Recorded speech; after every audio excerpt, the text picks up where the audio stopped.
ಬಿಹಾರಲ್ಲಿ, ಅನೇಕ UP ಬರೀ 5 subject ಇದೆ. ಇದೆಲ್ಲ ಕಡೆ ಗಮನ ಹರಿಸಿ. ಎಲ್ಲಿಂದ ಅಂದ್ರೆ ಅವರು ಇಲ್ಲಿ ಬಂದು ಕನ್ನಡ ಕಲಿಯೋಗಿಲ್ವಂತೆ ಹಿಂದಿಯವರು, ಅವ್ರು ಇಲ್ಲಿ ಬಂದು ಹಿಂದಿ ಕಲಿಬೇಕು. ಅದಕ್ಕೆ ನಮ್ಗೆಲ್ಲ ಕನ್ನಡ ಕಲಿಯೋಕೆ ಅವಕಾಶ ಮಾಡಿಕೊಡಿ. ಇಲ್ಲಿ ಬಂದು ಕನ್ನಡ ಕಲಿಯೋಂತ ಯೋಗ್ಯತೆ ಇಲ್ಲ. ಅದು ಎಲ್ಲಿ ಇವರು ಇರೋದು? ಅಂದಾನಪ್ಪ ದೊಡ್ಡಪೇಟೆ, ಆಲೂರು ವೆಂಕಟರಾಯರು, ಇವರೆಲ್ಲ ಇದ್ದಂತ ಮಣ್ಣಿಂದ ಗೆದ್ದು ಬಂದಿದ್ದಾರೆ ಇವರೆಲ್ಲ. ಹೂವಿನೊಳ ನಾರಾಯಣರವರು. ಈ ಏಕೀಕರಣ ಯಾಕೆ ಬೇಕಾಗಿತ್ತು ನಮ್ಗೆ? ಕರ್ನಾಟಕ ರಾಜ್ಯ ಪ್ರತ್ಯೇಕ ಯಾಕೆ ಬೇಕಾಗಿತ್ತು ನಮ್ಗೆ? ಇದಕ್ಕಾಗಿ ಹಲವರು ಮಡಿದಿರಲ್ಲ, ಅವರ ಸ್ಮರಣೆ ಯಾಕೆ ಬೇಕು ನಮ್ಗೆ? ಈ ಒಂದು ಸಂಸ್ಥಕ್ಕೆ ಇಂಥ ನಾಡದ್ರೋಹಿಗಳ ವಿರುದ್ಧ ಬರೀ ಕನ್ನಡ ಹೋರಾಟಗಾರಲ್ಲ, ಸಮಸ್ತ ಕನ್ನಡದ ಬಾಂಧವರು ಧ್ವನಿ ಎತ್ತಬೇಕು.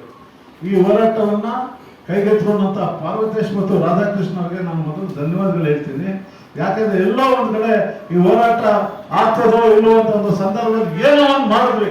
ಎಲ್ಲ ಒಂದ್ ಕಡೆ ಎಲ್ಲ ಹೋರಾಟಗಾರನ ಒಗ್ಗೂಡಿಸಿ ಏನೋ ಒಂದು ಮಾಡಿದಕ್ಕೆ ಶಿಕ್ಷಣ ಮಂತ್ರಿಗಳಾದಂಥ ಮಧು ಬಂಗಾರಪ್ಪನವರು ಮುಖ್ಯಮಂತ್ರಿಗಳ ಜೊತೆ ಚರ್ಚಿಸಿ, ಮುಖ್ಯಮಂತ್ರಿಗಳು ನಾವು 4-5 ಸಾರಿ ಒತ್ತಡ ಹಾಕಿದ್ವಿ. ನಾವು ದ್ವಿಭಾಷಾ ಪರ ಅಂತಿದ್ರು. ಮಾಡ್ತಾರೋ ಮಾಡಲ್ವ, ಹಿಂಗೆ ಮಾತಾಡ್ಕೊಂಡು ಹೋಗ್ಬಿಡ್ತಾರೋ ಅಂತ ಭಯ ಆಯ್ತು ನನಗೆ.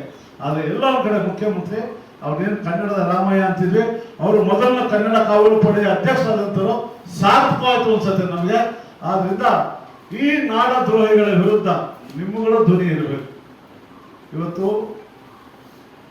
6 ವರ್ಷಕ್ಕಂತ ಕನ್ನಡ ಚಳವಳಿ ಇದ್ದವನು 6 ವರ್ಷದ